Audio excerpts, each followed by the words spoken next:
welcome to the Freedom Report. Very exciting news. We've just crossed 40,000 subscribers of our podcast, which is great because we've got a really exciting new guest today to introduce to all of our new viewers and listeners. Today I'm here with Matt Kibbe. He is the president of FreedomWorks. And just make sure I'm maintaining journalistic integrity. I did used to work here, so he was my boss at one point, just to get that out of the way. So Matt, you've got a new book out. It's called Don't Hurt People, Don't Take Our Stuff. My viewers are very hardcore libertarian. What do they have? What can they get out of the book? You know, if they've read all of the sacred texts of libertarianism, what I try to do is translate it down. I really wrote this for people that didn't have the time or the inclination to slog through some 1,000-page translated from the original German book by an Austrian economist.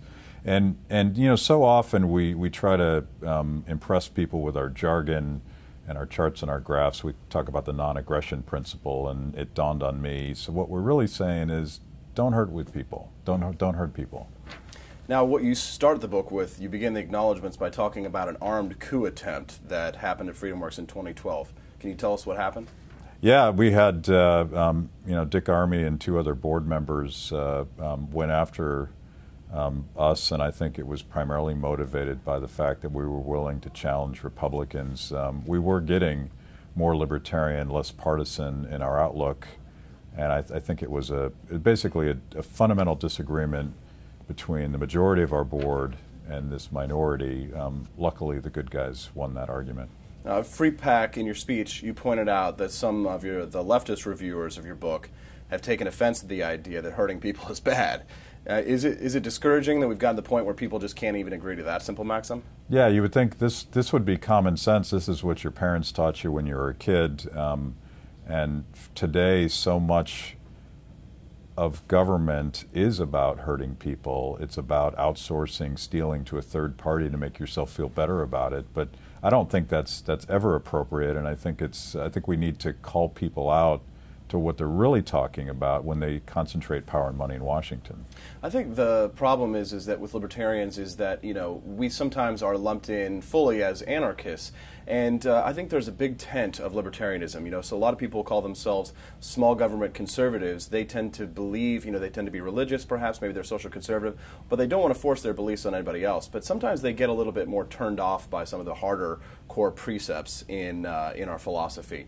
And, you know, they look at people like Murray Rothbard and they may say, well, I can't identify with that. Do people need to be an anarchist to be a libertarian? I don't think so at all, and I actually think, you know, that kind of jargon, you know, anarchist versus minarchist, I would love to get to the point where government was in its constitutional box and we could have an argument about what exactly government should be doing at that point. But today, the argument is how do we rein in this Leviathan state that's injecting itself in every aspect of our lives? To me, the most interesting thing about libertarianism is not these theoretical visions of perfect, but how do we get from where we are today to where we want to be? It's all about transition. It's all about strategy. And you know, when I was a kid, Murray Rothbard and the Mises Institute and the George Mason guys and the Cato guys, they're all squabbling with each other. And there's about a dozen of us, right? Yeah. And we're eager chasing other people out of the room. I think today the burden is there is a lot of people that are really interested in these ideas, and the burden's on us to explain what we are without sounding ridiculous, without chasing people away, but let's build the tent. Well, speaking of internal squabbling, I want to go back to electoral politics for just a moment. I'm very much a pragmatic libertarian guy, even though I identify with the anarchists and their belief systems. I think that working through electoral politics is still a feasible way to advance liberty. And so I want to ask you a question, because as a Tea Party movement, as a libertarian movement, a conservative movement, we have a limited amount of resources that we can devote to fighting some of these Republicans that we need to take out in order to put, you know, really good, strong, limited government types in their place. And so FreedomWorks has taken aim at Mitch McConnell. Now, when I looked at Mitch McConnell's campaign, at first I was like, oh yeah, take out Mitch McConnell, the establishment. That was my instinct. But then I saw that his record from Heritage and from other conservative organizations, Club for Growth, he had a relatively high conservative record in terms of voting. I think he was, 69 or 70 from FreedomWorks. Yeah. So if we have a limited amount of resources to devote, why are we trying to fight somebody like Mitch McConnell versus spending more money and resources on someone like Lindsey Graham? Well, you know, we're interested in Lindsey Graham as well. It's interesting. We didn't get involved in the McConnell race until he kind of declared war on the grassroots, you know, promising that he would crush all of us.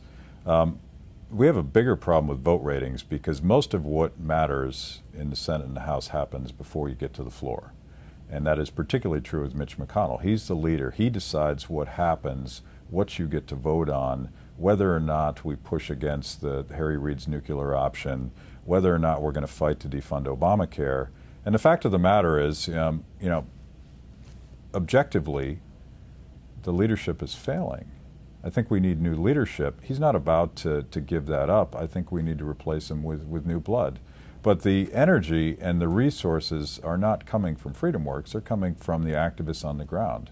We got into this fight because we were told by the activists in Kentucky, we need to fight this fight. Will you help? Yeah, good to know. Now, in your book, you warned that people are trusting government agents with concentrated power.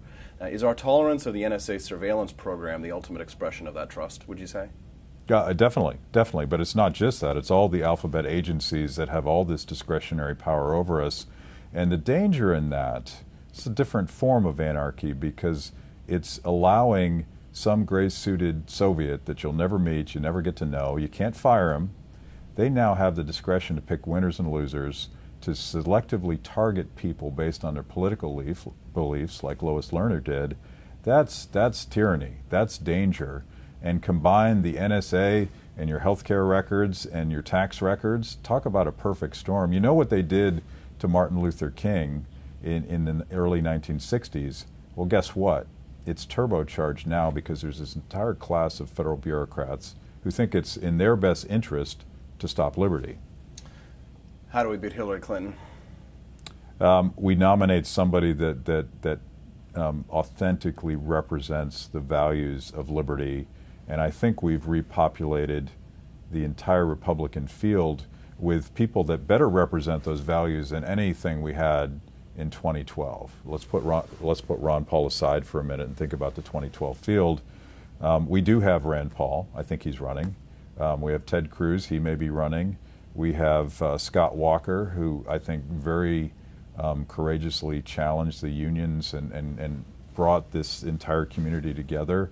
Maybe Mike Pence from Indiana. You could go down the list. I would include Marco Rubio on that list too. The whole field is more like us than anything we saw in the past. That's a huge measure of our success. Don't hurt people. Don't take their stuff. That's Matt Kibbe here on the Freedom Report podcast. Ladies and gentlemen, thank you for tuning in. Don't forget to subscribe to us on iTunes and Stitcher and come back every single day to your home for economic freedom and personal liberty at thelibertarianrepublic.com.